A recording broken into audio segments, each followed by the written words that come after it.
Hi, this is Stephen Birch with Trilogy Visual Media. I'm here with Victoria Nece. She is the product manager for After Effects. Did I get that right? Yes, you did. All right, so we're here, NAB 2019. What are you guys bringing to the table? We've got some great new stuff. We've got 4 big new releases across the board in our video apps. And in After Effects, we have content-aware fill for video. Awesome. Yeah!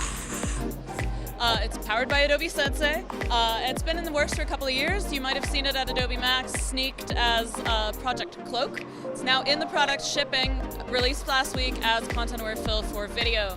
And what it does is enable you to seamlessly remove objects. Things like when you get a boom mic gets into the shot, some crew member walks in, you get some dust on a lens. All of those kinds of things let you really easily clean that stuff up in post and pretty seamlessly. Awesome. We've been waiting for that. And a lot of us Photoshop fans are like, why can't I just do this for video? And it's here. Thank you. So what about Premiere? Premiere has a really great new tool called Freeform View. It's an extension of the project panel that, instead of just a list or thumbnails of your videos, lets you visually arrange things in a truly freeform manner. So you can pile things up, you can storyboard stuff out, arrange clips, have like one big hero clip and some backup options, and you can even save layouts so you can collaborate with other people and swap layouts from between editor, assistant editor, roles like that. Wow, that sounds really, really nice. So you think you could take us on a little demo tour of both the After Effects and Premiere features? Yeah, let's go take a look. Let's do it. All right, so Victoria's taking us over to Matt. Matt, this is Steve Birch. It's good to meet you. Let's see what this freeform view looks like. All right, so the idea behind freeform view is that instead of being limited to a list of your clips that looks more like a spreadsheet, you can expand your creativity of your edit because you're working with a two-dimensional canvas and you can freely move your clips around. We also include the ability to do different sizes, so you can change the size of your clips based on the importance. So if this one's really important to me, I'll make it an extra large. And then as I zoom out here, you'll see we have even more of my project I can start to work on. So I might decide that these no good, I don't really care about those, don't care about those. And these are the shots that are important to my edit. And as I start to build this out, I can right-click in a blank space here, save this as a layout so that I can always jump back to it, right? So I'm gonna say this is my layout, and then if I decide I don't like this, I can jump back exactly to how I had it when I start. And this is also great for multiple editors who might touch the project. I might work one way, you might work another way, or just for different editorial tasks, it might change how you want to present your clips. This is really, really nice. Are there any other Premiere updates that are new that people would be interested in seeing? I think the other big one that people have been loving so far that I've been showing them this week is our rulers and guides. So if you'll see here in the program monitor, I've got the rulers turned on. It's very similar to what you might see in After Effects or Photoshop. Exactly, so I can drag it over. Thank you, thank you. But we took it one step further, right? So if you want, let's see here. So say this title, I already have built in a guide for where I want it to lay for the rest of my graphics. So I'm gonna just turn on the template I built for this guy. And because I have snapping turned on, sorry about that. Because I have snapping turned on, I can just pop it, align it right there and keep working. But even if you don't have the guide already built, I'm gonna hide the guides, you still get access to the dead center, edge of frame, things like that. I can't tell you how many times I've been wondering, did I get that centered? Okay. So you don't even have to draw a guide out for that. It's just built right in with the snapping.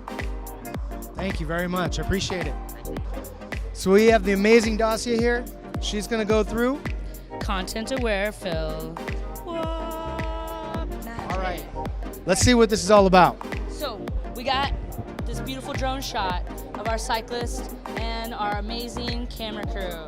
Except the deal is, I don't really want my viewers or my audience to look at that guy. I don't like that guy. I mean, he's working hard, but like, he's really ruining my shot, right? So first thing we gotta do is punch a hole in our footage. The footage we want out of there. So in this case, we used a mask. You know, people love to use masks. They know how to use masks. I've only got like 10 keyframes on this mask. We just did a real loosey-goosey mask. Notice it doesn't need to be precise. We just need to include the car, and we need to include the shadow. So we can pretend it never happened. Boom, I use subtract to punch a hole. And then I've got my content aware panel over here. This is with the latest release of After Effects. It's available as of last week. You just go into Windows, select your content aware fill panel, and you're ready to go. And as soon as it sees that there's some transparency, it knows that it's got something to do. It's got work to do. So we got this going. All we're gonna do here is make sure that our fill method is set to object, because it's a 3D object. It's got dimension different from its background.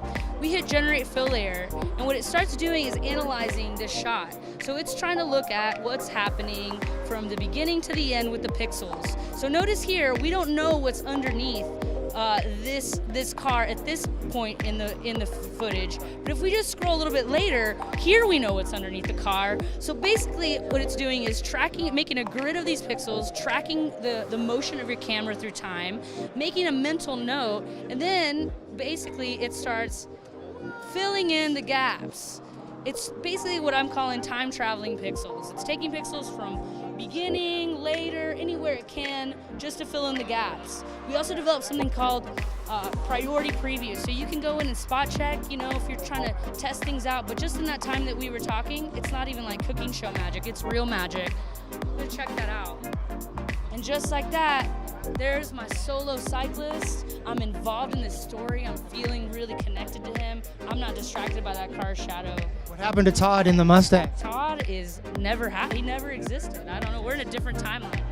Thank you. I'm just going to pretend that you did all of this, like you developed it all, and just thank you. Thank you. You're welcome. Thank you. You're amazing. Nothing. Oh my gosh. Just weekend warrior. Right. Just It's a you did side this project. song. Yeah, side project. It's a little coding, little light coding, no big deal. No, there's so many awesome people that made this happen. Thank you very much. Nice to meet Thank you. you so much. And we'll check you out next video.